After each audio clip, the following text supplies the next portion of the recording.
Hello everyone and welcome to Insider Moves. This week we're taking a look at Portal 2. Now, Portal 1 was a triumph. Was it? Well, I assume so. I've got a note here that says huge success. Oh, great. Carry on then.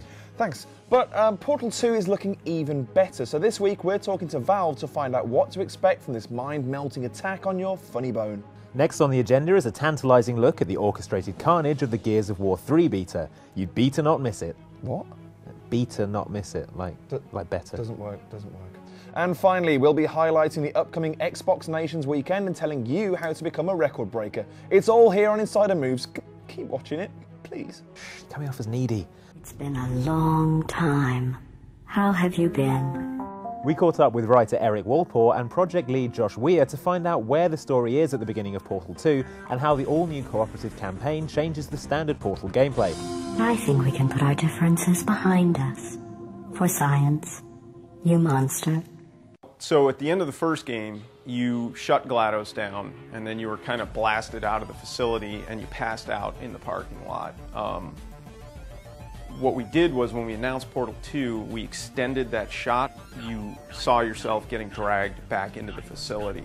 And so you wake up, you're inside the facility, you're in this long-term relaxation vault, and you're getting woken up by one of the new characters who's a personality sphere named Wheatley, who's voiced by Stephen Merchant, who's a British comedic actor. Plenty of time for you to recover.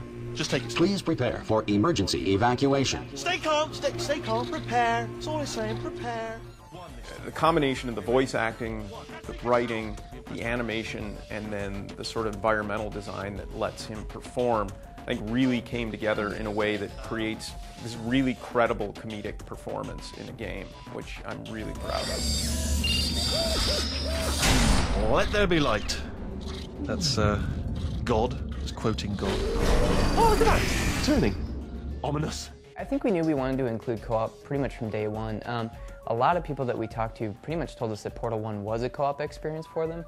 Because they would be sitting on the couch playing the game and their girlfriend, their husband, their brother, whoever it was sitting next to them kind of enjoying it with them. So when we started out, we just felt like, hey, we really want to put a controller in that person's hand too and just let them enjoy the game right along with them. Adding another portal gun really did fundamentally change everything. I mean, if you take two players and put them into a single player puzzle, you can usually beat them in about 5 seconds because you just, it kind of blows right through it.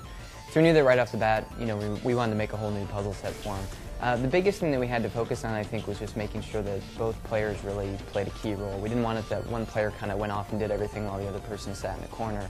Atlas and Peabody, the two robots that you play in co-op, really kind of came from a design standpoint from a need to really make death fun in co-op. So we wanted that to be that, if you accidentally blew up your buddy, that wasn't gory, it was just fun, you could laugh at it. Blue just taught Orange a valuable lesson in trust. For that, Blue receives 14 science collaboration points. They came right back in, so you see them respawn back into the room and you just continue your progress. And it's kind of interesting for us from a story perspective because in the single-player game, GLaDOS is approaching the human character of Chell, and so she has a different relationship to Chell. Whereas with robots, she kind of understands them a little bit, so she has this very different relationship to them. So it gave us some new things to do with GLaDOS as well. Did you know humans frown on weight variances? If you want to upset a human, just say their weight variance is above or below the norm. As soon as we had an idea, we would sketch it on the whiteboard, make the puzzle, and just start throwing people against it to see what happened. I think if we sat down and tried to guess, in any way how the puzzles would work with people, we'd fail. So, I mean, there's probably like 50 or 60 people who've gone through the puzzles that people play, and that was just core for our ability to make sure that we didn't have to put a special difficulty level, that we didn't have to embed any kind of hint system. We just wanted it that anybody could sit down and solve these puzzles, and playtesting was the way we do that. Excellent. Although great science is always the result of collaboration, keep in mind that, like Albert Einstein and his cousin Terry, history will only remember one of you. Thanks, Eric and Josh. Get Old Man Murray back on Wikipedia. We're already camped under the letterbox waiting for Portal 2 to arrive, and you can get your hands on it yourself when it hits shops on Friday, April 22nd. Now, it feels like an absolute age since